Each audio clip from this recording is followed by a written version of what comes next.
Hello, my name is Chris May. My name is Kyle Lopez, My name is Corey Walter. and we are students at the University of South Alabama taking EDM 310 class.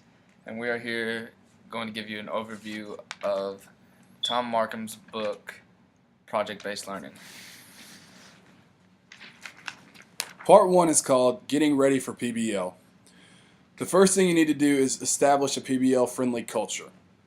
In order to do that, you need to build your culture on trust and care. The second thing you need to do is refine rigor. The third thing you need to do is create the right conditions.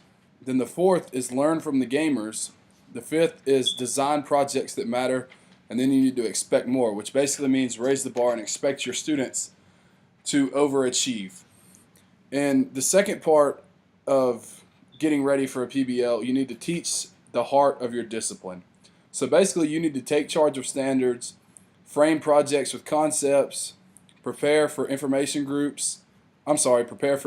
gaps, use standard-based grading, and embrace the information age. So basically what Thom means by using standard-based grading is you use the standards that are set by schools and school districts and states that you base your grading off of, so that you have a certain grading rubric and things like that.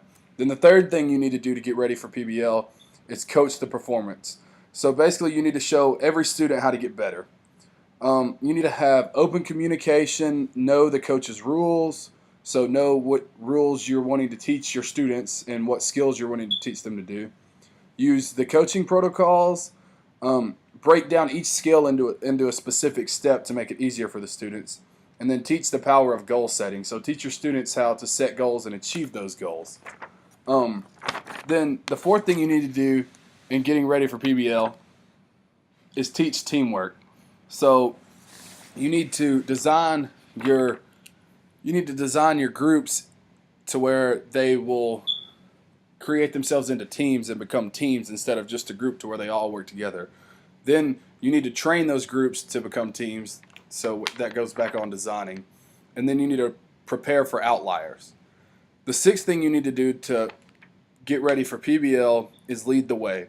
So you need to integrate PBL into technology, so pretty much like what EDM 310 is, using computers and iPads and things of that such to create project-based learning opportunities. So then also in that you need to go global, so using the internet and things of that nature. And then you need to collaborate on quality and then think beyond one project. So you need to have multiple projects set up.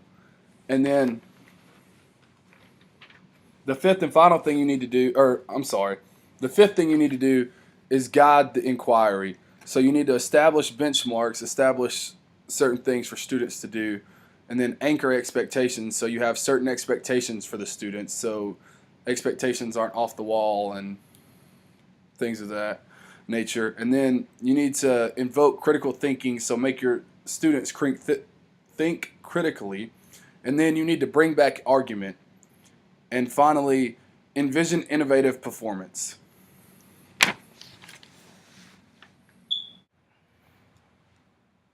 I'm Kyle Lopez, and I'm doing part 2. Part 2 is titled Design the Project. There are 4 different sections in part 2, and the first section is identifying the challenge. Thom Marham says to use the project design cycle to plan our project. There are 4 steps in using the project design cycle, which is number 1, translate an idea into a challenge. Number 2, turn the challenge into an accessible driving question. Part 3, define outcomes and plan backwards. And 4, build a solid assessment plan. Those are all 4 steps of project design cycle. Section 2 of part 2 of Design the Project is craft the driving question. His book says, quote, a good question allows you to access how well students have met the challenge of the project, end quote. When the students are done with the project, they should understand what they did and how they did it to get the answer they needed. He says to analyze the question with students. By doing so, the teacher has to explain the criteria, use a protocol, revise the question if necessary, and speculate. The third section of part 2 is titled Start with Results. In this section of the book, Thom Marham explains what to do after identifying the challenge and writing a driving question. We find ourselves to ask, now what? Now we ask ourselves, how will the students do the projects? We basically just build off that and keep on going until we're successful. The last part of part 2 is called Build the Assessment. Thom states that students are expected to be actively learning in 5 domains: facts, concepts, skills, process, and demonstrations. All are part of those 5 domains. Let the students know how they are going to get graded. Use rubrics with point scales. Weigh every project differently. Include formative grading. Like part A is due at a certain date and part B can be due at another date. Grade teams. Train the students to work together as a team. And personalized grading.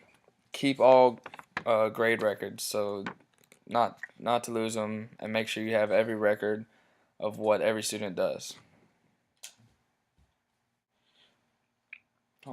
My name is Corey Walden.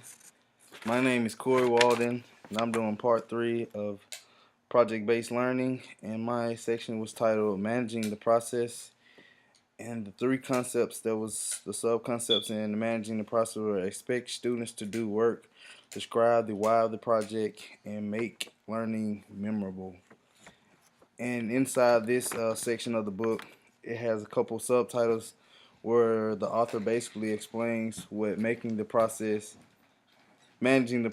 is, and how a teacher should manage project-based learning. And the first guideline is set the hook, which means the teacher will introduce the topic and open up the discussion with the students and see how they feel about it. The next step is describe the why, and that is discussing the goal of the project and why you believe it is worthwhile for students to be doing the project. The third thing is emphasize career readiness, and that is, as a project-based teacher, you should be implementing ideas or projects that help students prepare for college, different careers, and citizenship.